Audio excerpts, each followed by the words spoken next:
good guy? That's hard. I don't know.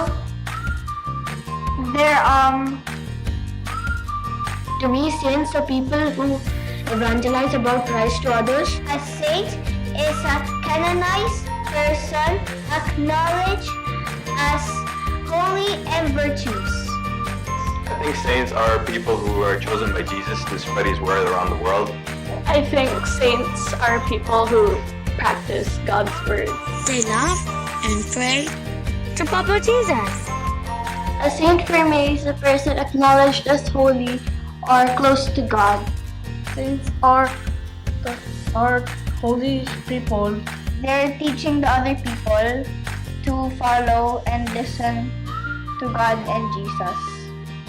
Saint is like a believer of God, a follower of God.